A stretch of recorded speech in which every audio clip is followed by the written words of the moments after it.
5 women savagely mutilated were the victims of the most notorious serial killer ever to elude police. He was known as Jack the Ripper. He was a cunning and egotistical killer with a penchant for extracting organs from his victims. He terrorized the streets of London in the fall of 1888. Who was Jack the Ripper?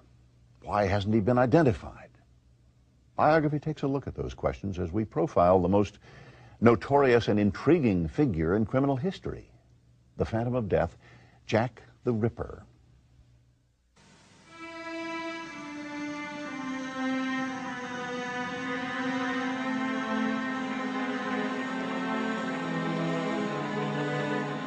My knife's so nice and sharp, I want to get to work right away if I get the chance. Good luck. Yours truly, Jack the Ripper.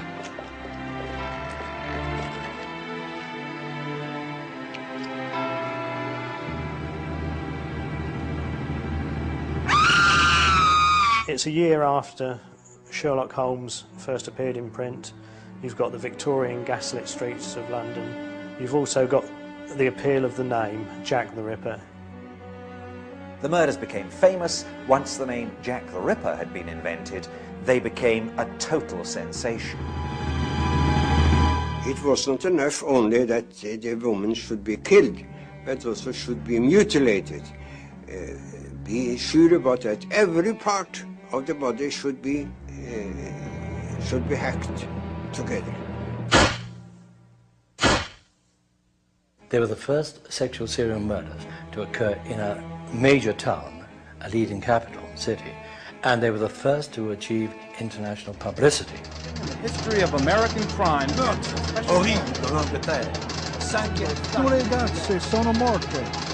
What fascinates people is not the murders themselves, it's the puzzle. Who? Who did it? Why weren't they caught? And it's that puzzle which teases everybody.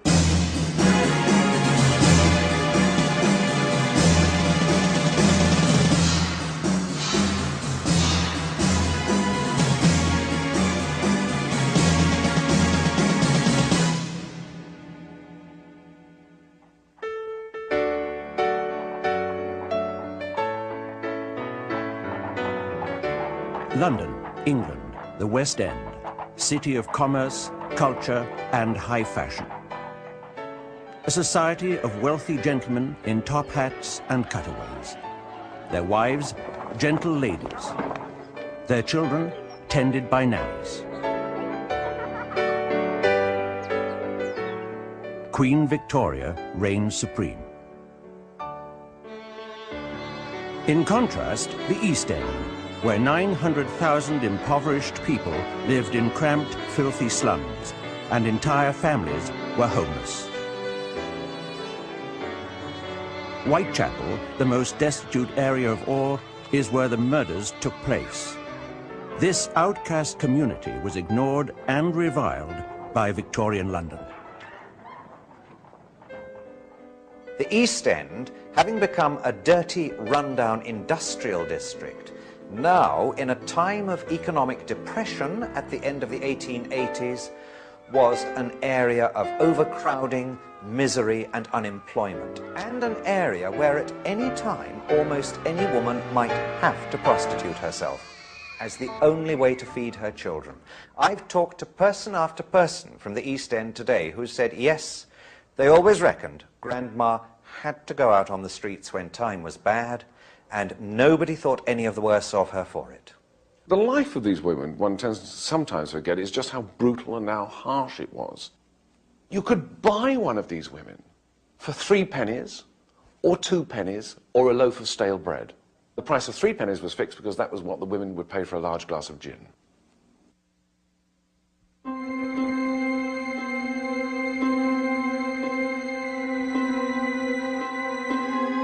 Dear Father, I just wrote to say you would be glad to know I am settled in my new place and going all right up to now.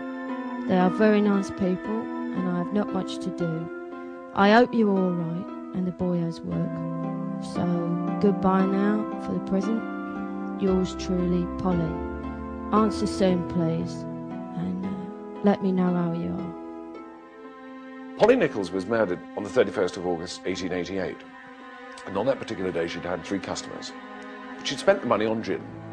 So when she turned up at the lodging house to get a bed for the night, not only was she drunk, but she didn't have any money for a bed. But she felt pretty confident about getting a 4th customer because she thought she looked particularly attractive. And the reason she thought she looked so attractive was because she was wearing a new hat. I mean, she was drunk, she got 5 front teeth missing, but she was wearing this new hat. And the last words to the lodging house keeper were, "See what a jolly bonnet I'm wearing." August the 31st, 1888 was the first Ripper murder. Mary Ann Nichols, known as Polly, a streetwalker in her early 40s, was found dead in Bucks Row, Whitechapel, at approximately 3:45 in the morning. She had been dead approximately 20 minutes when she was found, and in the mortuary they discovered that not only had her throat been cut, but there was a great gash in her abdomen.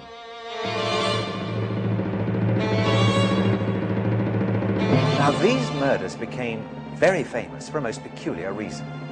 The very first elections to the London County Council were taking place, and the radicals, the extreme leftists, thought they had a very good chance of winning the East End. The radical newspapers, particularly the Star and the Pall Mall Gazette, 2 London evening newspapers, realized that if they wrote up the murders, they could draw attention to the terrible social conditions of the East End, and they did. And they sold more papers than anybody had thought possible. As far as the public attention was concerned, you could see that journalists were absolutely responsible for part of the fear and the fervour. When you look at the papers of the time, you see the lurid front-page illustrations on police news and equally lurid treatment of the subject on the inside. Even the Times fell for it. Even the Times was swept away by Ripper fervour and Ripper fever. A nameless reprobate. Half beast, half man is at dog. Deadly, cunning. Insatiable thirst for blood. If you could take my unit and I back to 1888, to the crime scene, I would suggest that we focus in on the first homicide. Generally, the first homicide is the focal point, is the area where the subject feels the most comfortable. And that would be the area where either he is employed or where he resides. I believe the subject would go back to the scene, go back there and kind of hang around there and fantasize and relive the crime. You can have situations where the murderer's standing here, the victim's lying there, the murderer's covered in the victim's blood, he's left his fingerprints and handprints all over the murder scene. There's no way you could combine the two. The scientific knowledge didn't exist for that to happen. So literally, you have got to catch the murderer in the act of murder.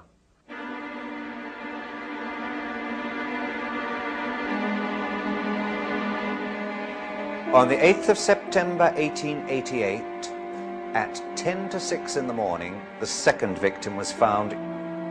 She had been kicked out of her nearby lodging house at midnight for not having the money she needed to pay for her bed. She expected to earn it, but clearly didn't find it, as she was last seen alive at 5:15, negotiating with a client who was probably Jack the Ripper on the pavement outside number 29 Hanbury Street.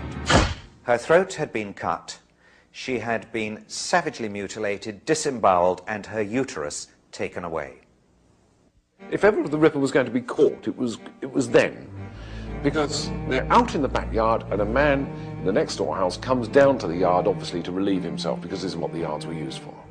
And he's standing there and he hears something fall against the fence and a woman's voice say, "No."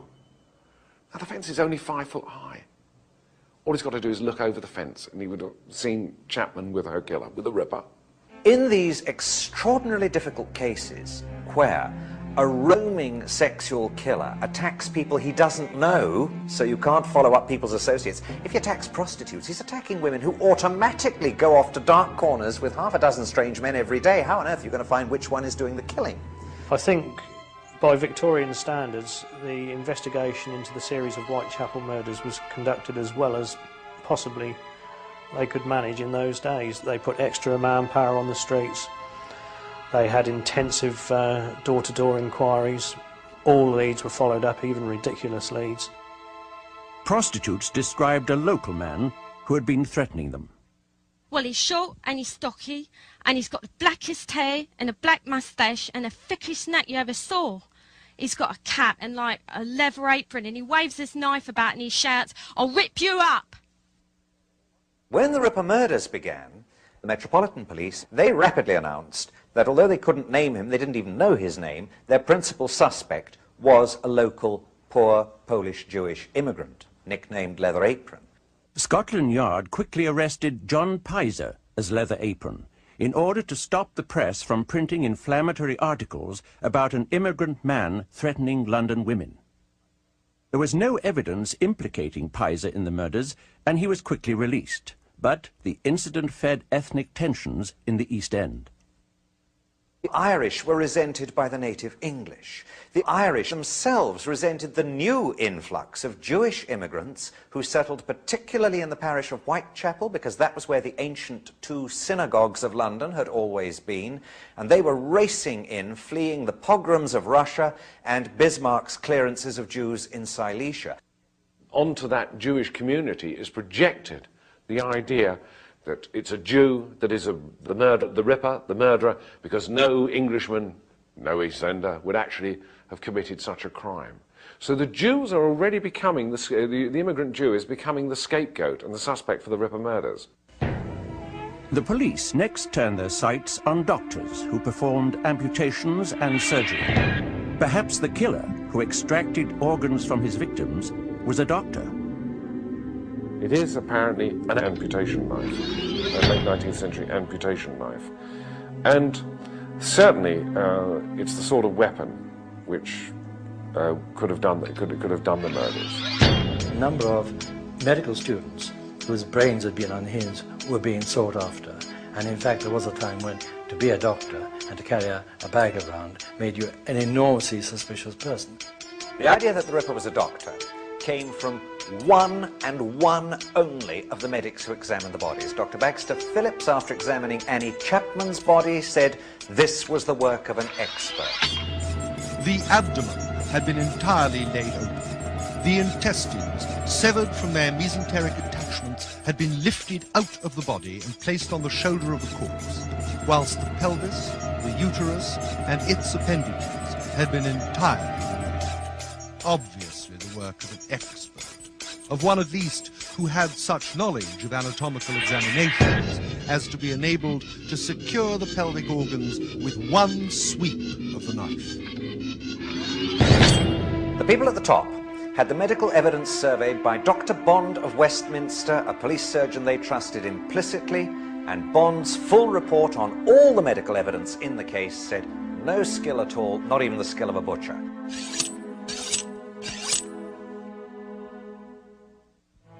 After two ghastly murders, many concerned citizens wrote letters to Scotland Yard suggesting ways to catch the murderer. The most popular idea was to have armed police pose as prostitutes. Then, on September 29, a note arrived, purportedly from the killer himself. The signature was brilliant. Dear boss, I keep on hearing the police have caught me, but they won't fix me just yet. That joke about the leather apron gave me real fits. I'm down on oars and I shan't quit ripping them till I do get buckled. Scotland Yard was now very fearful that the mysterious Whitechapel fiend would soon strike again. My knife's so nice and sharp, I want to get to work right away if I get the chance. Yours truly, Jack the Ripper. The name, Jack the Ripper. Probably invented by a journalist, certainly first appearing in the Dear Boss letter. But what a name for an undiscovered ghoul. Charles Warren, head of Scotland Yard, was under siege. The killer was still at large. His superiors were furious, and the public had no confidence in him. The radical press wanted him out. 1 square mile in the centre of London had its own police force.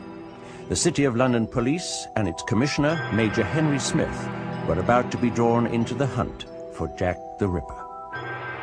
Extra reinforcements were put into the area. And also, it seems silly now, although I'm sure the intention was well meant, notice was given out advising the prostitutes to stay off the street.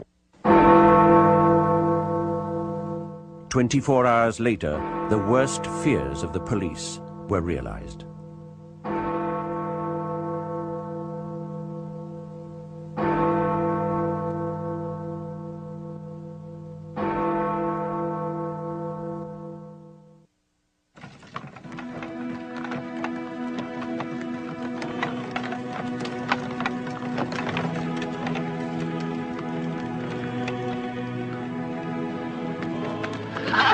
The first victim that night was Elizabeth Stride, nicknamed Long Liz. She had been seen hustling for trade up and down a little road called Berners Street in the East End during the evening from 11 p.m. Her body was found at about 1 o'clock in Dutfield's Yard, a little opening off Berners Street. Her throat had been cut, but she'd not been mutilated, and it is thought that the Ripper may have been frightened off by hearing Diemschutz's pony and trap approaching. Murder slipped out from behind the gateway, headed west, and crossed the invisible boundary. No big wall or ditch to jump, it's just crossing from one side of the street to the other. Crosses from Scotland Yard territory into the city. It is there, then, he picks up the second prostitute on that night, a prostitute called Catherine Eddowes. Night, old cock.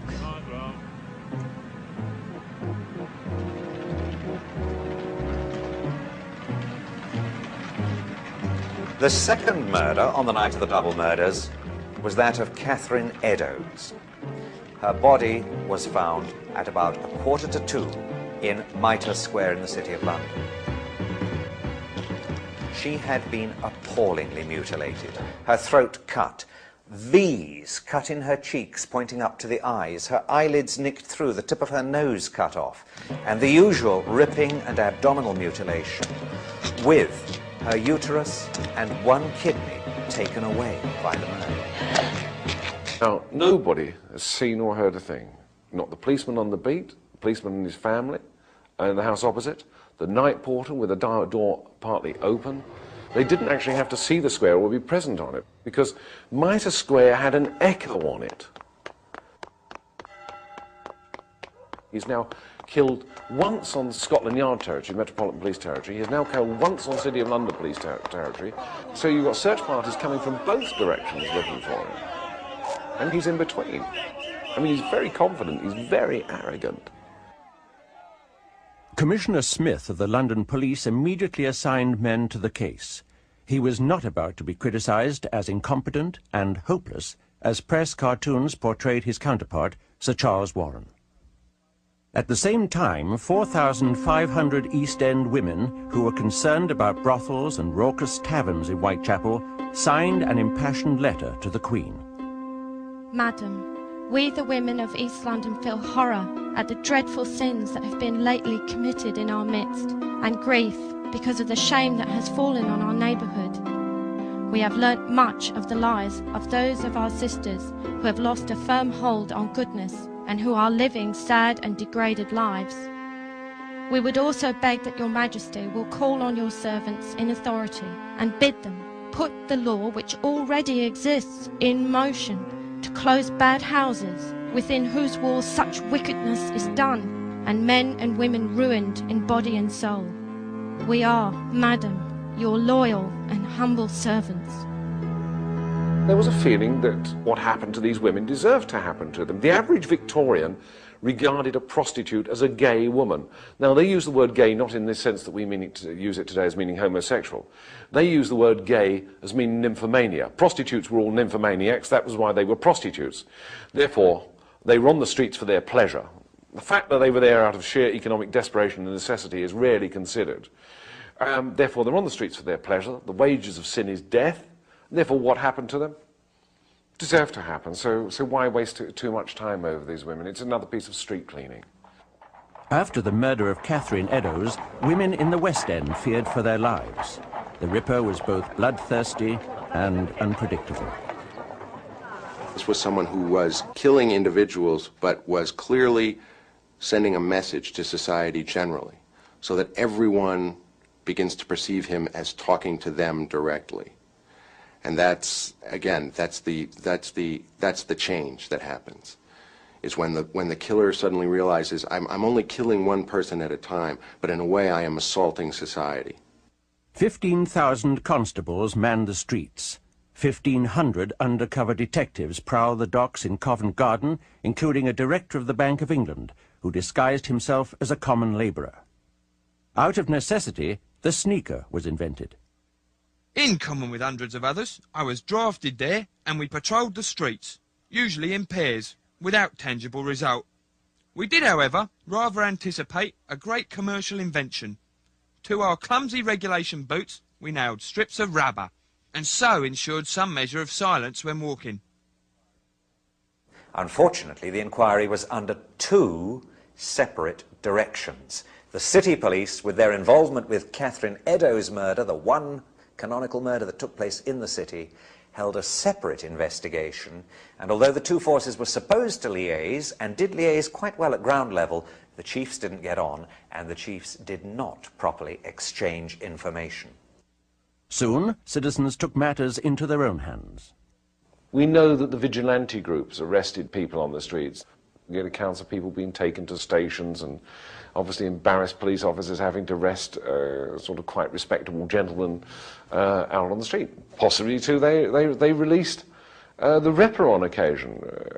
It's speculation, but nonetheless, it is something to be considered.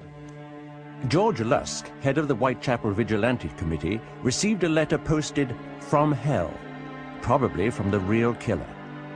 The syntax was clearly Irish, and the envelope contained parts of a human kidney. Mr. Lusk, sir, I send you half a kidney I took from one woman, preserved it for you. T'other piece I fried and ate it, was very nice. I may send you the bloody knife that took it out, if you'll only wait a while longer. Catch me when you can, Mr. Lusk. 32-year-old Irish-born socialist and critic George Bernard Shaw wrote one of his famous letters to the press. Less than a year ago, the West End was literally clamouring for the blood of the people hounding Sir Charles Warren to thrash and muzzle the scum who dared to complain that they were starving, behaving, in short, as the property class always does behave when the workers throw it into a frenzy of terror by venturing to show their teeth. Whilst conventional Democrats were wasting our time on education, agitation, and organization, some independent genius has taken the matter in hand.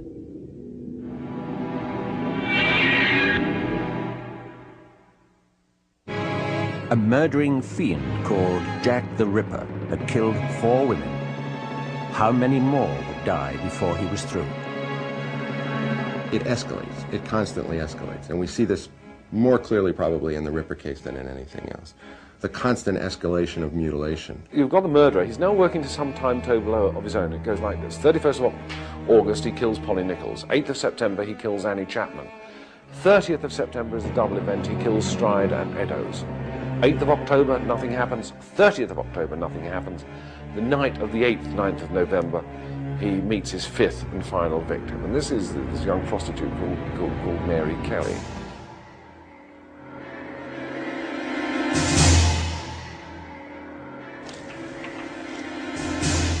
On the night of the 8th, 9th of November, it's raining, she's out on the street, she's looking for customers.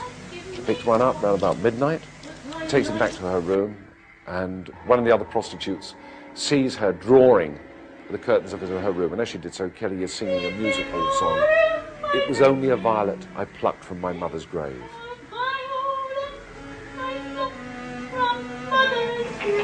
Around about 3:30 in the morning, she picks up the Ripper. Some people living in Miller's Court hear a faint cry of murder. It's almost certain that it was at that point that the Ripper, lying on the bed beside Mary Kelly, throws the sheet over her head and makes his first thrust through the sheet with a knife. He has several hours to work over.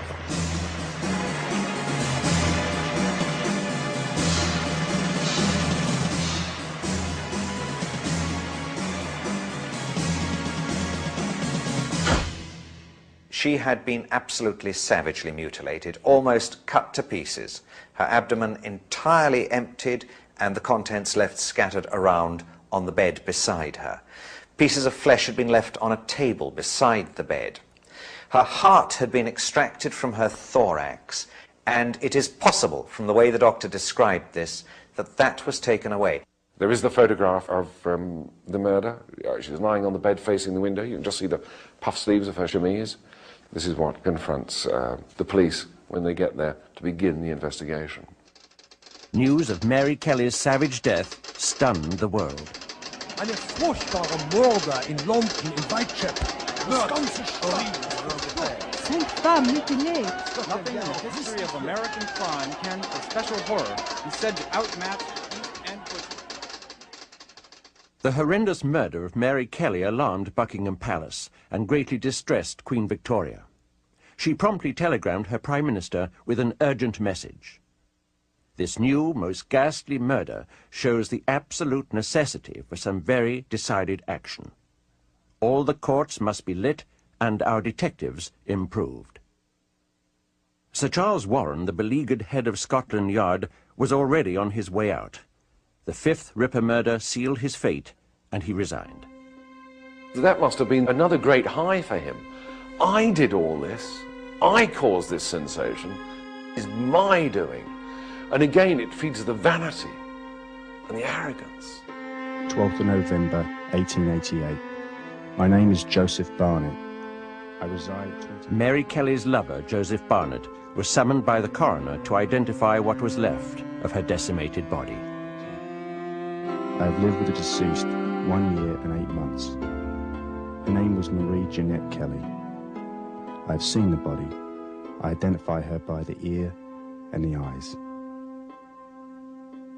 Now, the Ripper had killed 5 women in ever-increasing acts of violence. Scotland Yard and the city police kept extra forces on the street and continued to search for the Phantom of Death.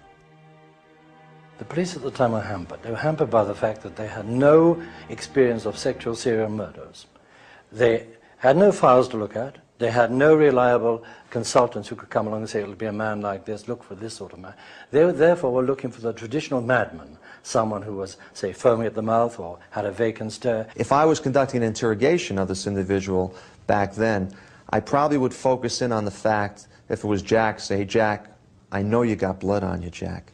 I know you got blood on you. It's not a question of whether or not you did it or not. I know you did it, but I know you got blood on you. I think you can say Jack the Ripper was cunning rather than clever. Clever he may have been, we just don't know.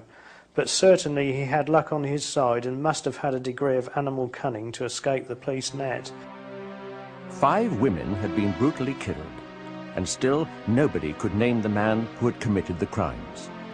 4 years later, in 1892, the file was closed on Jack the Ripper. 2 years later, Sir Neville Macnaghten, senior official of Scotland Yard, wrote a memorandum stating the 3 chief suspects he believed might have been the Ripper. No one ever saw the Whitechapel murderer.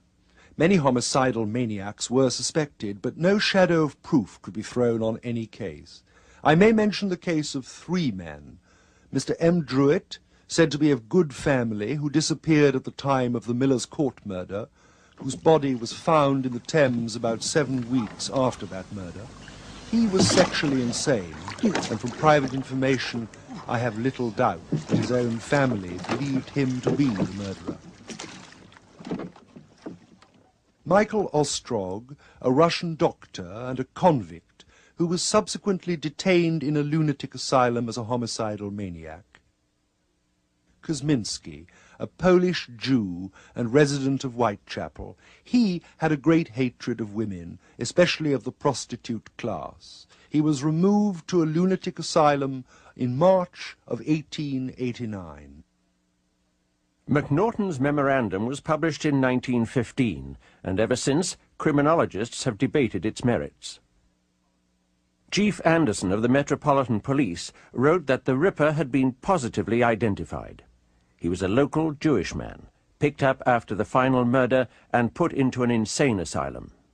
He could not be named or tried because he had gone insane and was unable to defend himself. When you search the asylum records looking for an immigrant patient from Whitechapel who fits, there is only one who fits with the timing of the end of the murders, and that is a man called David Cohen, 23 years old, who was taken by the Metropolitan Police because he had had a fit of raving mania and they picked him up on the streets. He was taken by the police 4 weeks after the last murder. It looks as though David Cohen was the man they believed was Jack the Ripper. While 19th century police believed that a serial killer was a homicidal maniac, this view would be expanded in the 20th century, when 70 more suspects would be named as Jack the Ripper.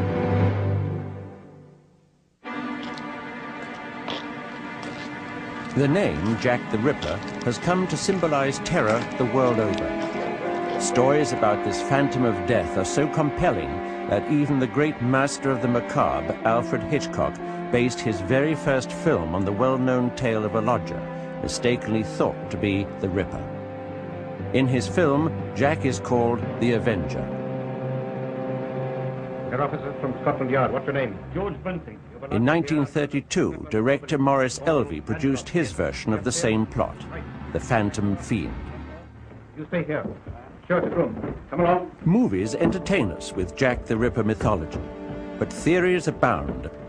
Speculation is fair game. I could give you a lovely story that Oscar Wilde was Jack the Ripper. Nobody's ever suggested it, but take it from me, he wasn't. The only person who hasn't been dragged in yet, and I'm just waiting for it to happen, I've thrown out a few in, is Florence Nightingale and Queen Victoria herself. Both of those are completely out of the score for the moment, but just wait.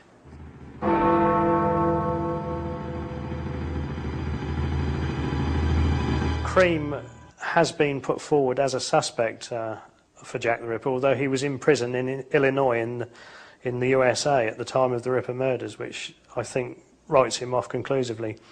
The Cream theory originates from the fact that the hangman Billington, whilst on the scaffold hanging Cream, heard the words, "I'm Jack the," as the trapdoor was sprung, and then it was cut off by the rope.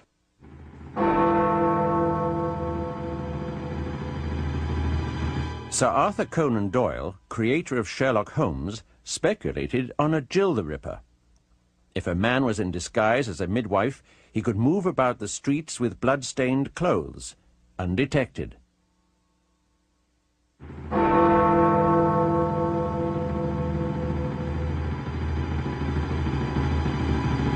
Chapman does remain a plausible suspect. He was, of course, a different sort of killer when apprehended at the turn of the century. He was poisoning wives. Now, this is a far cry from a lust killer murdering prostitutes.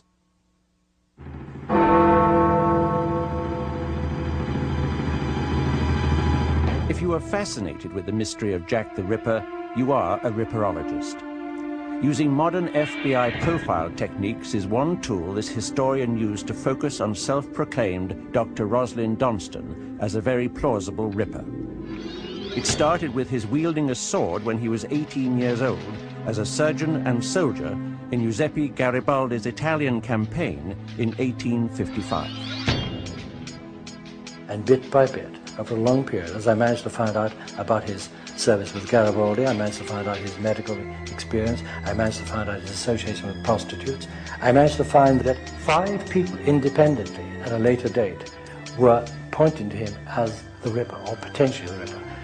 Most important of all, in 1896, W.T. Stead, the former editor of the Pall Mall Gazette that Johnston used to write for, actually in print in his magazine border said that for a whole year I believed him to be the veritable Jack the Ripper. Donston was in the perfect location to perpetrate the murders. He placed himself as a patient in the London hospital, located a few blocks from Bucks Row, scene of the first murder. His actual capacity to become a serial killer died, of course, with his failure in health. He was no longer, after 1889, capable of another cycle of murders. The theories that intrigue people the most involve the Royal House of Windsor. It is a shocking thought that a member of the monarchy, the head of a great nation, could actually be involved in the crimes of Jack the Ripper. It all centers on this man, the black sheep of the royal household. Prince Edward Albert, Duke of Clarence, was grandson of Queen Victoria and heir to the throne. Physically weak and poor in his studies, he was a target of gossip especially about his sexuality. He died in 1892 of influenza or syphilis. The stories vary.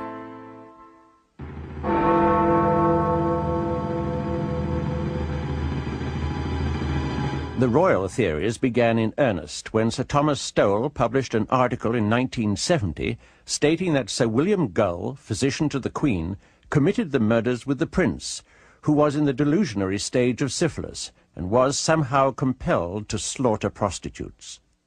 And in that way, you know, leaps and bounds, almost like a fantasy game, the Duke of Clarence was dragged in for the first time.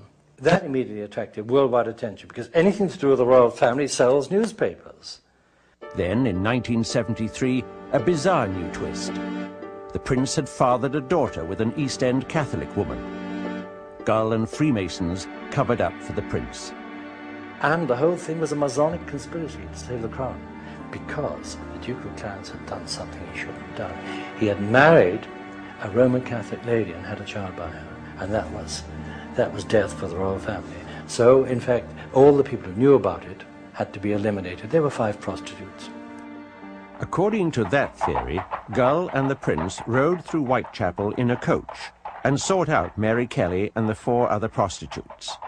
They mutilated the bodies and lay them on the street to be found by the police.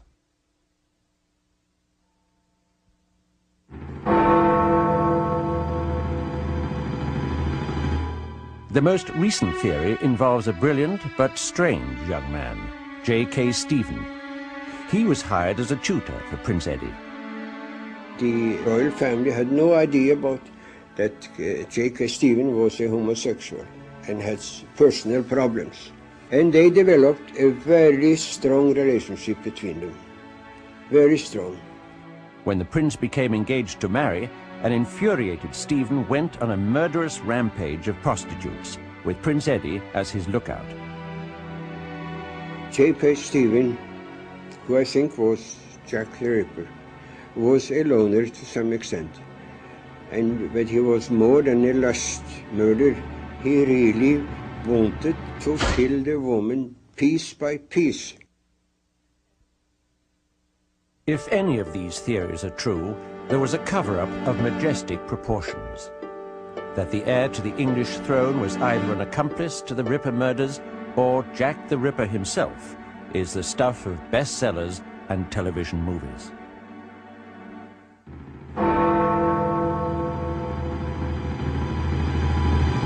A few years ago, a diary surfaced that has caused much debate and great excitement. James Maybrick supposedly wrote that he committed the Ripper murders. James Maybrick was a Liverpool cotton merchant who died in 1889 and whose wife was convicted on very dubious evidence of having poisoned him. A journal turned up in Liverpool in 1992 which purported to be Maybrick's and to be a confession that he was Jack the Ripper. Very few of us believe it. The diary is not in Maybrick's handwriting. There is internal evidence to suggest that it is not a genuine piece of work with knowledge of the murders, and examination of the inks appears likely to show in the long run that it is definitely a modern forgery. He fails in too many ways. He just fails the test. But again, it's one of those tantalizing, every time you hear something new and you hear about a new possibility, you jump at it hoping, you know, this is the one. We're going to find out who he was. I think there is evidence about, but people don't always realise whether they've got, simply because the legends are taken over. The films blur the issue. I mean, I've been astonished at the number of people, for instance, they look at the Michael Caine film, Jack the Ripper, and say, oh, the mystery solved. It's not. I mean, the whole thing, about 99% of it is fiction. But for a lot of people, that's the solution to the case. So, therefore, if they do come across evidence, if they do come across documentation, they're not going to put it forward because they think the mystery has been solved. It hasn't. And that's one of the things we need to sort of get over, that we are still looking for the identity of Jack the Ripper. Nobody really knew what was within him. Nobody knew what he was thinking, nobody knew his feelings. And at the same time also, he was afraid that he might be discovered, which was one reason as to why he couldn't be found. There is a brand new suspect for Jack the Ripper, the Phantom of Death, who terrorized London more than 100 years ago. He is an Irish-American outlaw who outfoxed Scotland Yard in London and New York.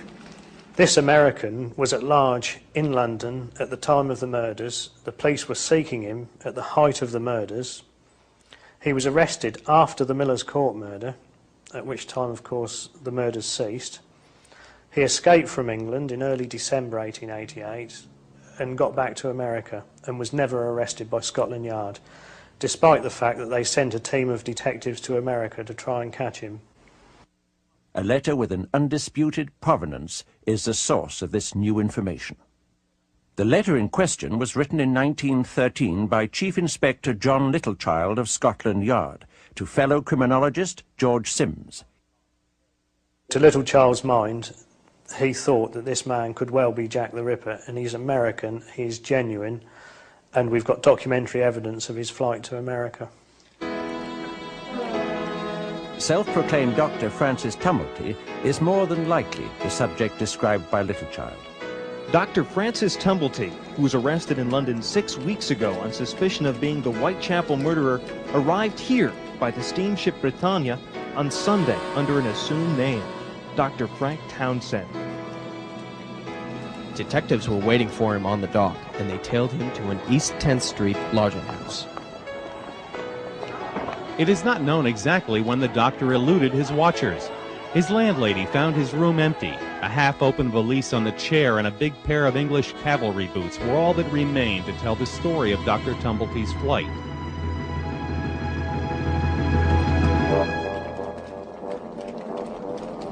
Tumblety used many aliases. He may well have chosen the name Blackburn to purposely align himself with an infamous Dr. Luke Blackburn, a staunch Confederate and instigator of nefarious plots during the time of the Civil War. Dr. Tumblety, alias Blackburn, the person who was arrested in London a week ago as Jack the Ripper, was a well-known character in Brooklyn many years ago. In the 60s, he used to walk down the street in his uniform, accompanied by a big dog. April the 16th, 1865. President Abraham Lincoln was assassinated. Tumblety, possibly mistaken as the infamous Confederate Dr. Luke Blackburn, was arrested. This was the report Colonel Baker gave Washington about their prisoner. All his papers were examined. He has gained an extensive notoriety as an impostor and quack, but nothing was found in them lending to implicate him with the assassination. Within a few weeks, he was released. Washington, D.C., May 26, 1865. To the Honorable E.M. Stanton, Secretary of War. Sir, I have the honor to recommend the release from custody of F. Tumblety, prisoner now at the Old Capitol. Very respectfully yours, H.G. Burnett, Provost, Colonel, and Judge Advocate. Tumblety wrote in one of his 3 published books, "I am the most well-known person in the entire city of Washington."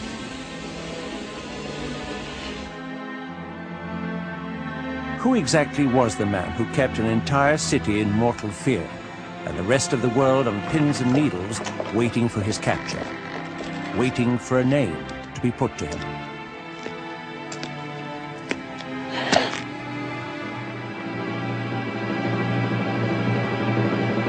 Serial killing is certainly as old as human society is. When you have a form of behavior that is so connected to the intimate details of childhood and family upbringing, so for as long as there have been children and families, there have probably been these kind of characters.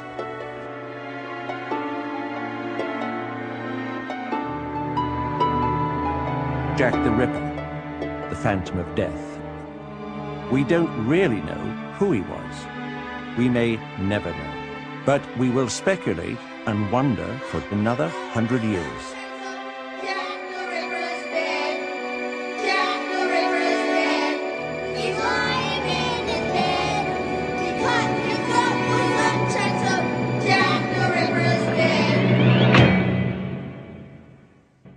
Today, as children in East London sing about Jack the Ripper, the question of who Jack the Ripper was still intrigues and baffles. There's no telling if this unsolved mystery will ever be solved.